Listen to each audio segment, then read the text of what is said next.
Hello, everyone, and welcome to another episode of Your Broker Admin. Bit of a longer one this week as we have another guest joining me in the YBA chat room for an in-depth conversation. I'm your host, Rob Cummings, and here's what we have lined up for you in the show this week. In Humpday Helpers, I have a quick update on the TMB group and Next Gen ID. And then I catch up with my guest, Sarah Allen, founder and trainer with the Pilot Financial Services Academy, to share everything Academy related, plus a little bit more. And finally, our regular reviews wrap up with outcomes from loan reviews completed during the week ending the 4th of April 2025. Thanks for joining me, and let's get the show started. This week's Hump Day Helper number 131 is a quick update to advise that the TMB group, incorporating Teachers Mutual Bank, Health Professionals Bank, Firefighters Mutual Bank and Unibank, is the latest lender that have opted to go down the path of utilising Next Gen ID for their applications in Apply Online. Access to Next Gen ID was effective from the 2nd of April 2025. Based on the TMB communication, it doesn't appear to be a mandatory requirement at this stage, as you can still use their manual VOI form. Hello, everyone, and welcome to our regular guest chat on Your Broker Admin. Here in the YBA chat room with me today is Sarah Allen, founder and trainer with Pilot Financial Services Academy. Sarah, welcome to Your Broker Admin, and thanks for joining me. Hey, Rob, thanks so much for having me. I'm so excited to be here. Yeah, likewise. It's finally we get to catch up and have a decent chat for a very long time. Yes. Now, for the benefit of the listeners, Sarah, I just want to quickly share some background history on yourself before we actually get started.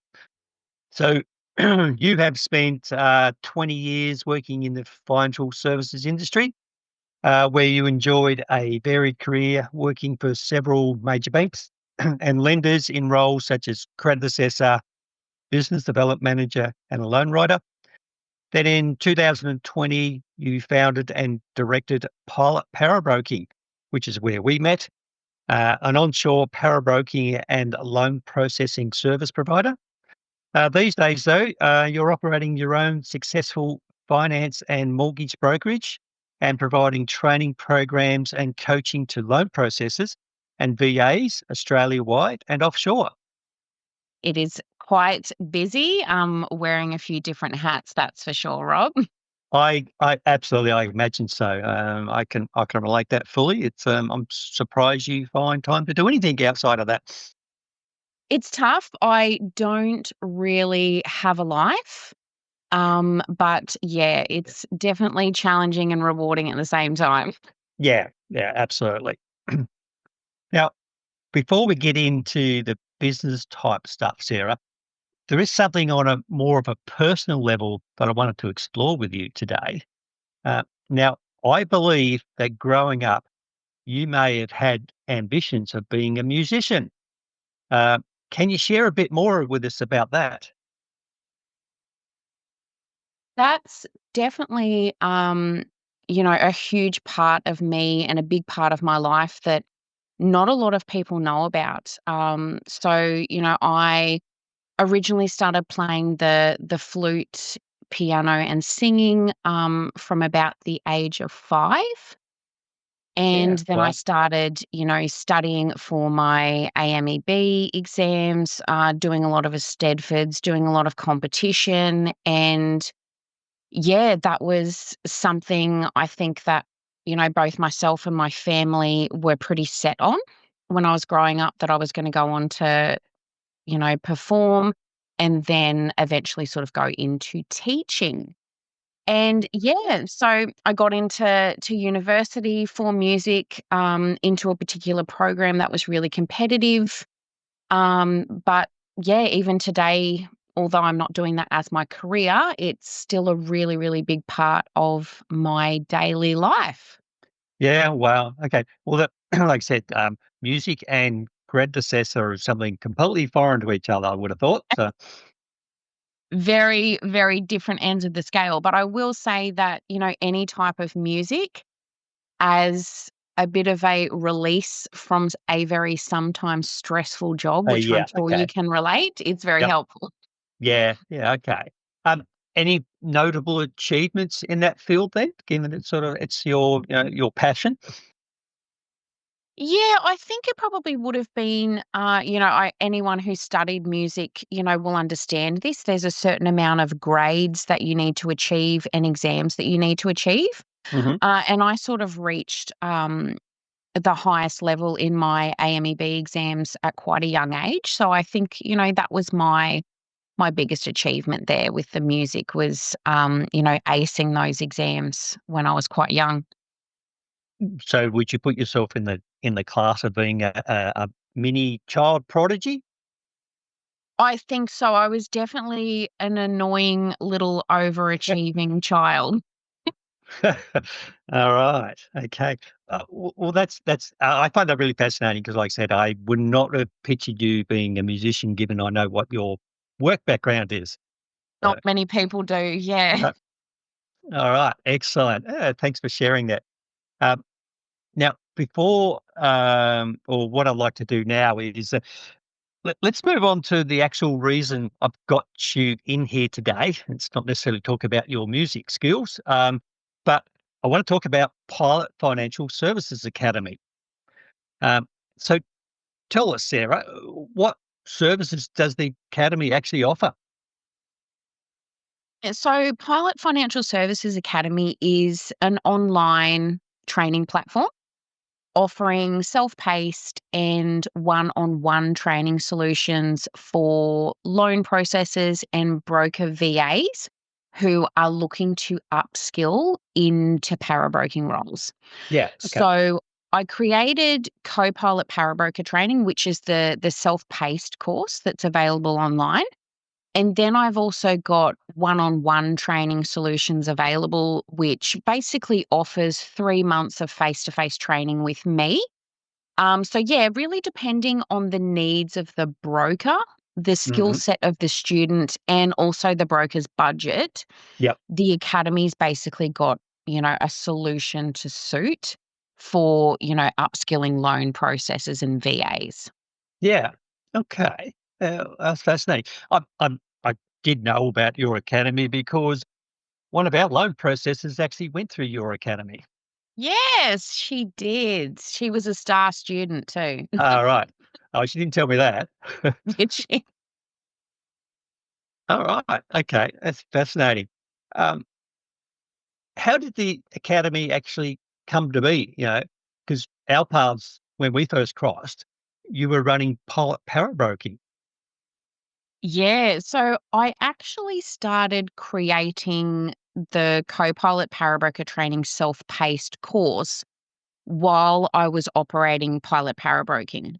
I guess we became a really busy business in the 4 years that I was operating Pilot Parabroking. And we had a lot of, like, really refined processes in place. Hmm. So I basically took the processes and the procedures that were working really well in pilot parabroking and actually turned that into a course so that, there would be a course available to actually upskill more loan processors into parabrokers. Yeah. Yeah. Okay. Yeah. Okay. That's great. Because, I mean, from my history or experience in this role, is that it's a very much a sought after resource, a good parabroker. What was your understanding of parabroking before you actually started Pilot? We have, I guess, a really deep understanding of what the parabroking role looks like from a process point of view. But I'd actually worked in a in the financial planning space quite a bit throughout my Okay. career as well because I've had a bit of variety. And I worked alongside a lot of the para planners. Hmm. And within that organization, they also had a broking arm. So within that broking arm, they had para brokers working underneath each of their brokers in the same way that a paraplanner supports a financial advisor. So Okay. assisting with the research, they were assisting the brokers with the serviceability. They were really like a right-hand man Yep. to the broker. And then, of course, the broker's still fulfilling their, compliance obligations. Yep. And so that's where I sort of, I guess, came up with the, idea that I was going to start this type of business for myself. But my knowledge of exactly what that was going to look like was limited at that time until I really started the business and actually put the role, into place and had it operating. Yeah. Okay.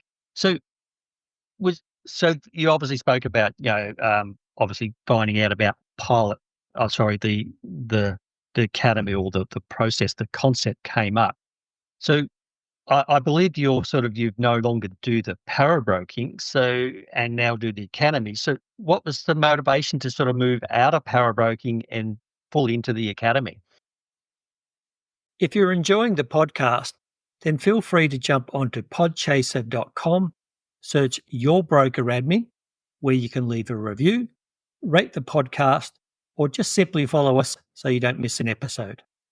Well, I to be really, really honest, Rob, and it probably comes into a little bit of a personal note as well, but I'm always happy to bring those elements together. Yep. Um, I went through, about a year and a half ago now, I went through a really difficult divorce after being in a relationship, with my ex-husband for 20 years. So Hmm. during that time, I went through a very big change in who I am as a person. And, I guess it was a bit of an identity shift. And I really felt at that time operating pilot parabroking that something was missing Yep. in that day-to-day role, and I knew that I enjoyed the learning and development space. And so, yeah, it was really going through that personal situation and that big identity shift. I just made a decision, which it was a risky decision because pilot parabroking was, very much my main income earning business. But I just made a decision that I wanted to share my skills, I wanted to share my knowledge, and I wanted to devote my time to actually upskilling students. That's Yeah. where my passion was, if that Right. Yep. makes Yeah. sense. Yep. Yeah. I get it. Yep. Mm. Absolutely. So, um, all right. Okay. Well, yeah. Okay. Yeah. Like I said, because I remember when I tried to contact you, I think it might be last year sometime, and because a broker came to us at parabroking and we weren't offering it, and I tried to find you, or actually I guide them to you, and they came back and said, "Oh, Sarah's not doing parabroking anymore." I go, "Oh, okay." That's the first I knew about that. That was news to me, so I was surprised. I must admit at the time that you weren't, because I know Yeah. you were highly successful at it.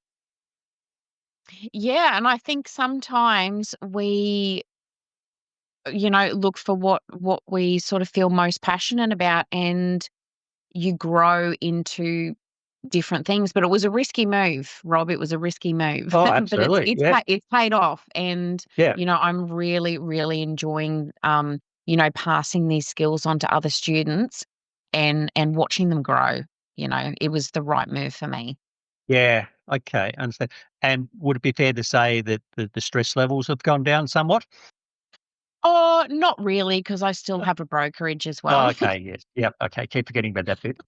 But I think, the genuine each day I'm doing what I really love is very much there. So I think that kind of weighs out the stress a bit. Yeah.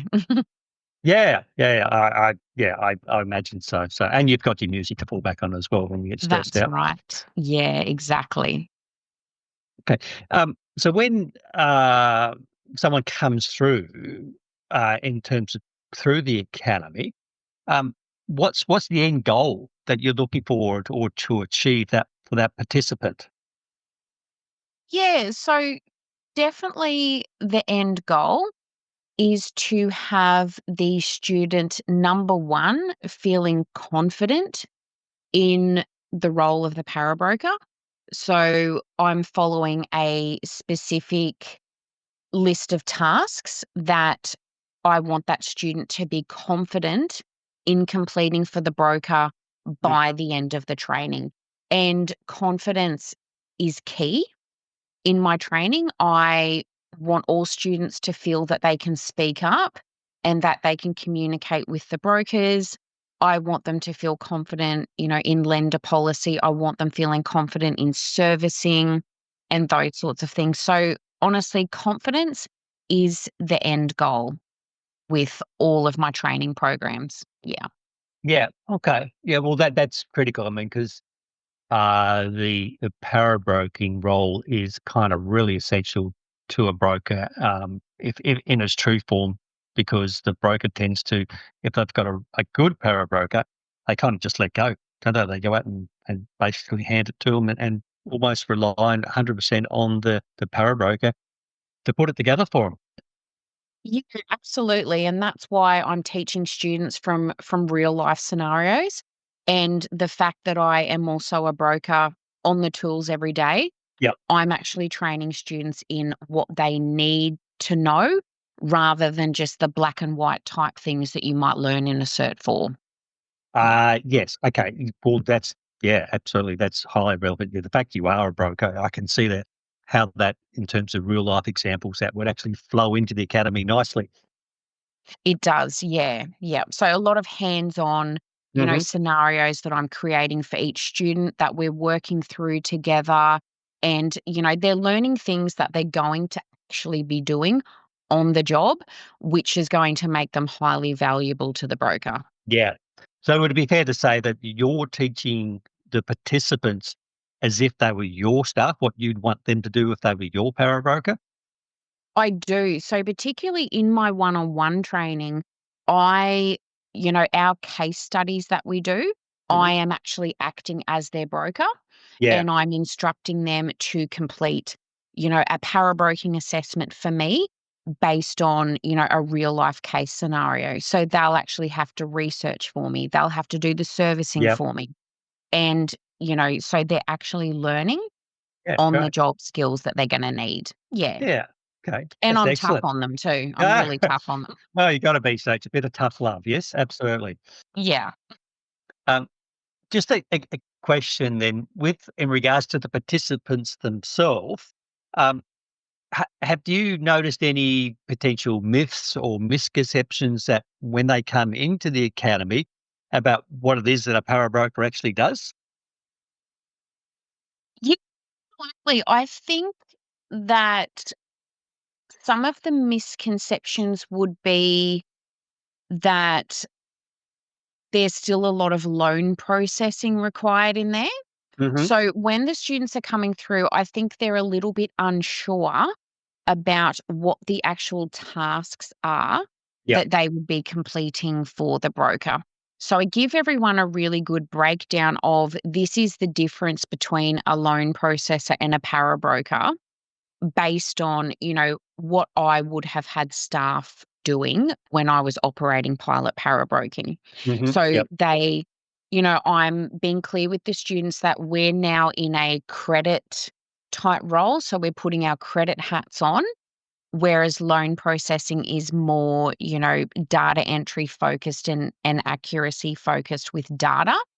And I think that's where the misconception is just really knowing exactly what tasks they will be completing.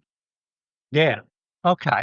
Oh, yeah. And look, I get that. I see that a bit actually. Or even with inexperienced brokers that sort of fall into that trap as well. So, um, Yeah. I'm actually, yeah, like I said, when I found out that you were doing the academy, I was actually quite chuffed because I believe it is a gap in this industry, particularly for the support staff in terms of that training, intense training anyway. Because I think what happens, I've seen in the past, is that someone learns to be, or they want to become a power broker, and they just get taught by the broker they're working with. So there's I guess the skill level that's being shown to people who want to become parabrokers depend upon the broker themselves. And so there's given that the level of experience with a lot of brokers is varied and they're time poor themselves, whereas you are there available to offer, you're there, that's all you do. So you can be consistent and you're available to teach them. Yeah, that's exactly right. And I think that is the number one reason why most brokers reach out to me about the training is Hmm. because they're time poor. It's not, Yeah. it's not always because there's a skill gap. It's just they might have multiple staff and they just don't have the time to dedicate to the training. And, that is exactly what I'm here for. Yeah, Yeah. absolutely. Yeah, I love the concept and I think it's fantastic. Um, how can someone who wants to know more detail about Pilot Financial Services Academy get in contact with you, Sarah? Yeah, so probably the best way is, head on over to our website, Yep. which is www.pilotfinancialservicesacademy.com.au. Hmm. Or you can also book in a discovery call with me, which the link to book that is on the website. But hopefully you can also pop that into the notes as well. Rob, yeah, and that's the best way to get started is to book in the call and I can run through all of the training options with you there. And we're also on Instagram as well at Pilot Financial Services Academy. So you can always jump on there and DM me Yep. as well. Yeah. Yeah. Okay. Excellent. Um, well, that's been really informative today, Sarah. I'm glad we actually found some time to catch up with you because you're not easy to catch up with, I must admit. Um, I am uh, harder to get hold of than the Prime Minister sometimes, Rob, but that's saying something. thank you so much for having me. It's been an absolute pleasure. All right. Yeah. No, it's likewise, and it's been great to catch up and chat. And I will.